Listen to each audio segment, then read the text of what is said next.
Okay, hi guys.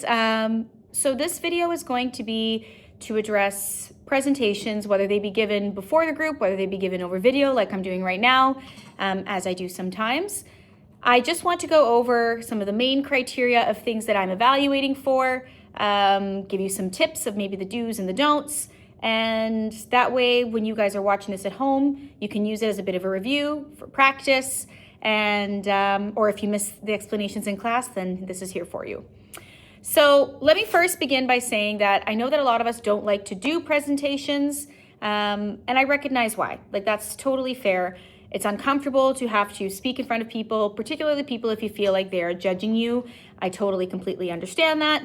And that there's nervousness involved with the preparation. Will people be laughing at me the way I speak or whatever? I know that it's uncomfortable, but we're not doing it because we want to torture you. The whole point in us doing it is that it's prep for the rest of your life. So you're going to use speech skills, not just in school. It's not just because we're evaluating a speech. It's that what we're evaluating is skills that's going to be useful for, going to university and speaking in front of that class, for being asked questions out loud, for speaking in a meeting when you have a job like I have, right, with teachers. When you got to do customer service, if you've ever worked a part-time job, being able to ask strangers things, like when you have to call the doctor to book an appointment or go ask someone for help in public. The confidence that comes with giving speeches is what's going to help you with all those things. It's really transferable. So even though it might be uncomfortable, please remember it is important. The second thing that I'd also say about speeches is that I always want you to approach a speech as though your goal is to teach the group. Your goal is not just to get it done because your teacher is going to be evaluating it. I want you to remember that the presentation is really for the group, not for the teacher. So try and take the evaluation element out of it. Try and think of the effect it's going to have. So just like a teacher has the goal of making sure that as many students as possible understand the concepts that they're teaching, I want you to have that same goal. So then think about it. What do teachers do, or how can I make it interesting as a teacher might try to make things interesting? Well, we got to make sure we're loud and clear. We want to try and do our best to, change our enthusiasm. Are we excited? Do we use the tone to get people's attention, get more serious when needed? It's all those kinds of things. So if you look into all of this criteria, all of it is going to make you a little bit more prepared. It's going to make you a little bit more confident. And the after effect of that is people are going to like what you have to say. People are going to be interested. And when you do hour-long classes of presentations, it's easy for people to nod off, to kind of zone out, start thinking about their weekend. I want you guys to start thinking about, your goal is being, how can I get people interested during my 2 or 5 minute presentation? Okay, that's the goal. So the first category on the rubric, you guys should all have a copy of this rubric, but if you don't, make sure you ask me for it. But the first category on the rubric is referring to articulation, pronunciation, rhythm, and pace. So articulation and pronunciation are kind of one thing, in the sense that we want to make sure that you are properly articulating your words, which means that you are saying every part of the word. You're not rushing through because you're so nervous that you're skipping through syllables or kind of get mumbly. And you're not being so slow that it's hard to put together what you're trying to say. You want to make sure that you are absolutely saying everything clearly, okay? And it's easy to follow in that sense. Pronunciation's similar, but pronunciation refers more to, do you know the words you have to say? So let's say I'm giving a presentation about Canadian geography and I got to say Saskatchewan. I'm not going to say Saskatchewan. If I say that, it communicates that I don't really know what I'm talking about. And I'm giving this presentation. I should be the expert on it. So I want you guys to always think about pronunciation. Do I know all my words? Did I search them up? Am I saying them correctly? Because that communicates, it allows for the audience to have more confidence in you when you're saying your things correctly, okay? Now, rhythm and pace are kind of together. This is when you speak at a pace that is easy to follow for everybody, in the sense that you're not rushing through it, which communicates a bit of nervousness. And that often happens, right? We're nervous, so we're just let's get it over with. So you don't want to do that, but you also don't want to be too slow that it's dragging and people are having a hard time paying attention to what you have to say. or putting it together because your sentence took forever. So pace means that you want to speak naturally, right? You should be so prepared and so practiced that you're just up here talking to everyone, that it's not like a big nerve-wracking thing. I'm not trying to minimize it, but the more you practice, the more natural you'll be. And so you're not going to rush through. You're not going to stumble on your words. You'll know the words and how to pronounce them. So it really will come down to practice and preparedness. But the goal here is you're loud and clear, right? You've got a pace that can be followed. You're not mumbling. You know your words, okay? The next category on the rubric is preparedness, in fact. And so preparedness will bleed into all the other categories, but I'm going to talk about it specifically just for a little. Now, remember that preparedness can be perceived by anybody, okay? Yes, your teachers are looking for specific things, but everybody can tell when you go up there if you're prepared or not. Think about the presentations you've watched your own peers do. You can tell whether they are ready for it or not by their body language, whether they are still, crazy scribbling their cue cards before the bell rings, whether they ask the teacher for an extension. All these things show that they are not ready. So think about that. What makes you look more prepared? Do you have your notes ready with you? Yes, we'll talk about that after. You can have notes, but do you have them ready? Or are you, Madame, I need to go print it when the class starts, or still writing them out? In classes like in mine, I often ask for a visual support, do you have your Canva or your PowerPoint ready to go on a key USB, or like sent to my email to project on the screen, whichever? Is that done before class time? Because Madame will say all the time, I don't want you spending the first 10 minutes of class opening up your computers, logging on, trying to send it to me. Madame, there's an issue. Madame, I don't know your email. All of those things takes away time from the evaluations, which can frustrate your teachers, but also demonstrates that you weren't ready coming in, right? So these are things that you want to do ahead of time.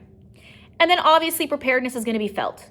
How well are you doing in this presentation, right? You can tell how practiced you are or not, but I'll get to more of that later on.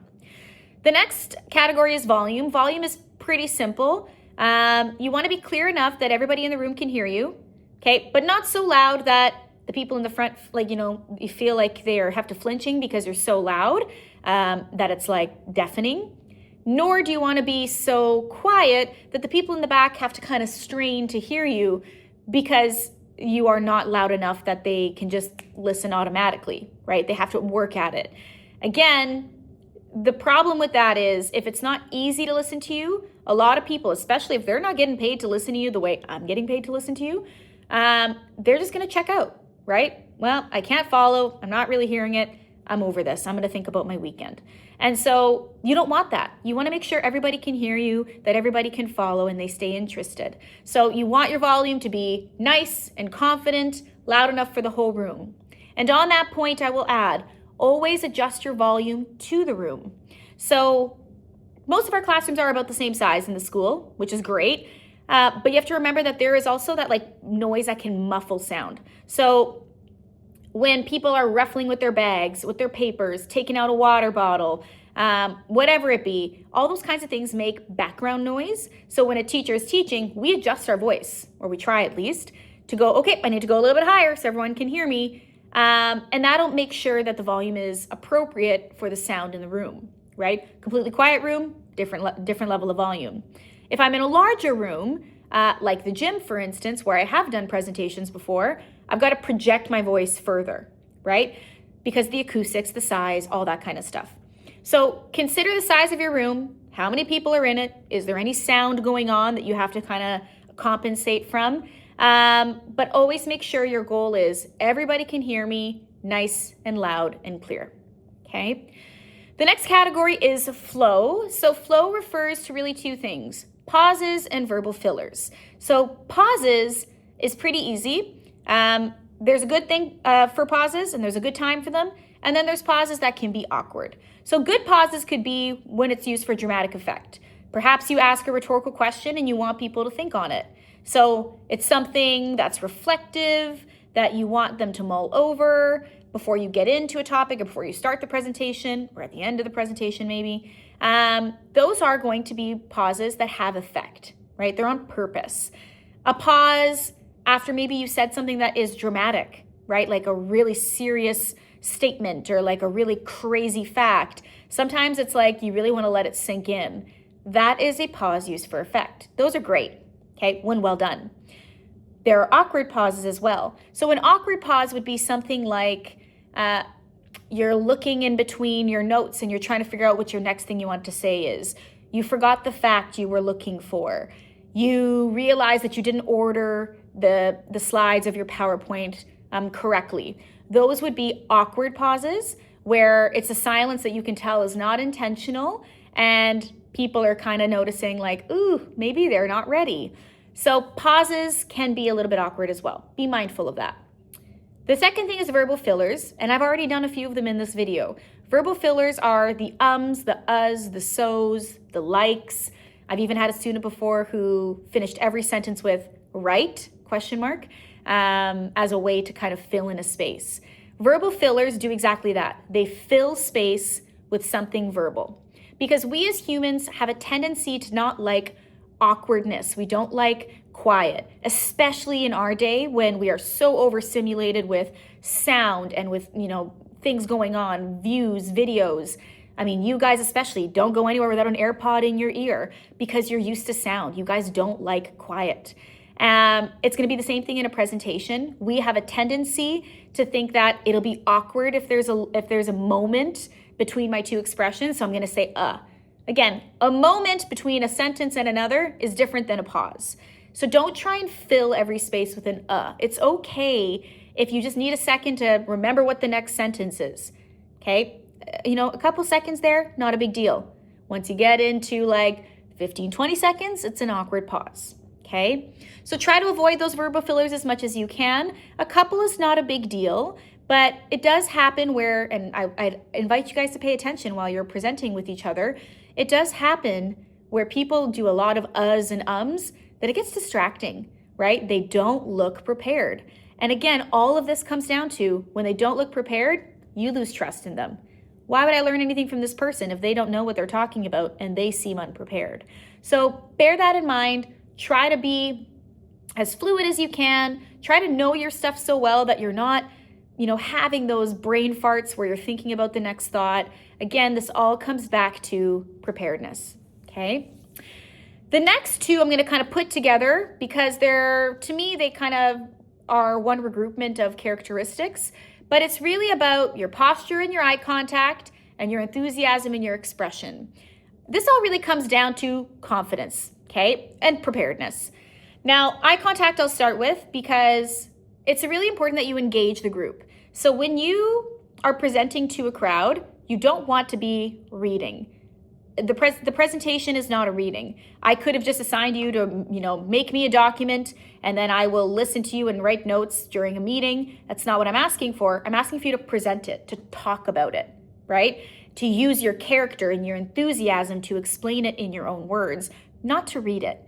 So cue cards are okay. It's okay to have notes, but those notes should not include by any means full sentences. They should be facts, little blurbs, never a full sentence. Because once you have a full sentence, when you're nervous, you tend to rely on it, right? All of a sudden you had a moment where you're like, oh, I forgot what I was going to say.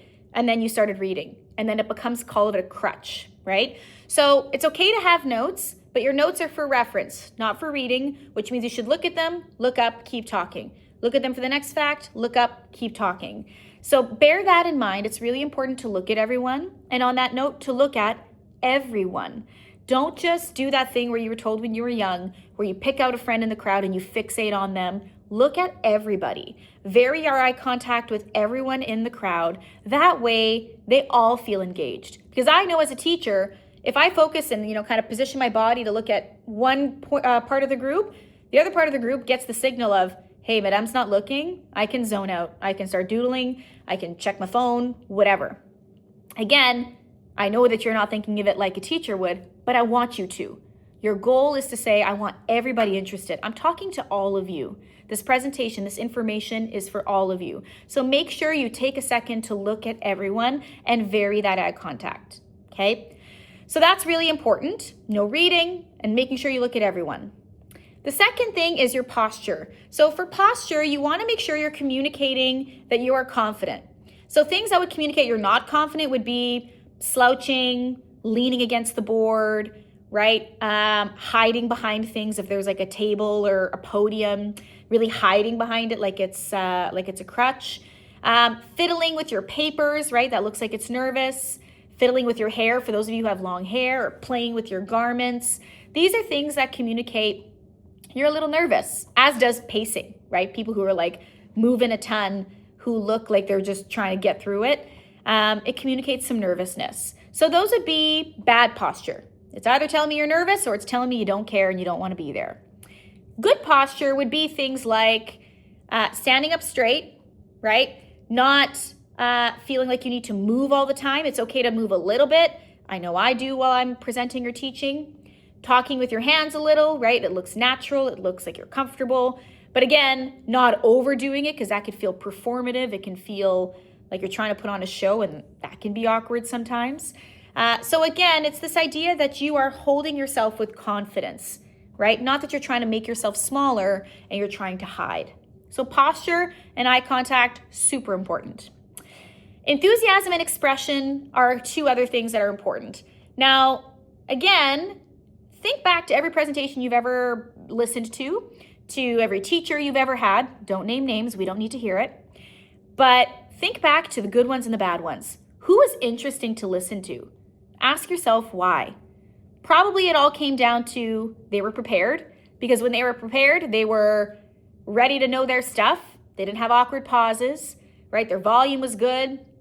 But mostly what made them interesting is they were enthusiastic, energetic. And you're not going to be energetic or enthusiastic until that you are able yourself to say, I know my stuff. I'm rehearsed. I'm just going up talking to my friends, right? You need to be able to get to that point. So practice, practice, practice in the goal of being up there and just naturally speaking. Because being natural, varying your tone, that it's not monotone because I'm really nervous or monotone because I'm reading. When you're talking to the group, using your hands, demonstrating like, hey, I like this topic. Like I'm prepared. I want to talk about this. When you have that enthusiasm, everybody's more interested, right? And it's always like that with presentations, with teaching, right? With courses you take. The more interested they are, typically the more interested you are. So try and vary the tone of your voice. Try to demonstrate with your body language, your expressions, that you are interested. Measure that for the topic, obviously, and vary it as much as you can. But show that you want to be there. Because if you're dragging your feet through it, why would we want to listen, right? Obviously, the teachers have to because we're evaluating. But in a general sense, no one's going to find you compelling to listen to until you are interested yourself in what you're talking about, okay? So these are really the main components of a good presentation. But at the core of all of them, I always say it's preparedness. The more prepared you are, the better it's all gonna go. And I put that on all my comments. Some of you who've had me before, you'll have seen that on my comments. That I always say, little more practice, you would have gotten rid of the mumbling. Little more practice, you probably would have been able to rely less on your notes and look at the group. Little more practice, you might have been able to project your voice because you weren't reading notes. Whatever, those are just examples. So practice really is at the core of everything. And guys, this is not Madame saying it as a teacher and I don't know what I'm talking about. I used to hate giving presentations. Like when I was your age, it was the worst thing for me. I hated when we'd have to read out loud in the group. I'd look ahead at which paragraph would be mine so I could prepare. I get that nervousness, okay? Look at what I do now for my job. I speak before groups all day long, and I love to yap. But I do that all day now because it took me some practice. And even when I started teaching, right, you can ask, my practicum was with Monsieur Bissonnette. You could ask him. At the beginning, I was nervous, right? And the kids could tell. They could smell my fear from a mile away. And so my lessons were a little shakier. My lessons were less fun because you could tell that I was like, I don't want to be here. And so it took me some time. I became pretty aware pretty quickly that I wanted to feel comfortable. Like I don't want to hate it every day because at that time I was learning to teach every day. You guys are doing it once, but think about it that way. You don't want to hate presentations forever. You don't want to hate talking in front of people forever. You want to be confident. And so really put yourself behind it. Learn to be confident. Learn to practice. The more that you do it, the better you're going to get, right? It's an uncomfortable process maybe for those who are a little more nervous, but once you do it, oh, it's going to pay off. I tell ya. So all of this to say, I hope you guys know what's expected of you in a presentation now. But remember that it's not just about, I've got my info, I've got my visual support of a Canva or whatever. It's about, I've practiced it, right? I'd say more time needs to go into the practicing than it does into doing the research or the note taking or the image prepping on a presentation. More has to be on actually practicing. So once you've considered all this criteria, I want you guys to do your presentation in front of friends.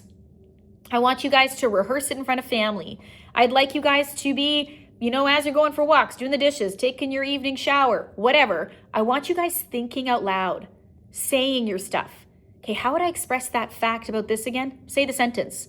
And bit by bit, the more that you really make this a priority, that you want to practice it, you're going to know your stuff. And I promise you, the more you know it, the better the presentation is going to go. So that's it. If you guys have any questions, come see me. If you want to practice with me, you're more than welcome. But good luck on your presentation.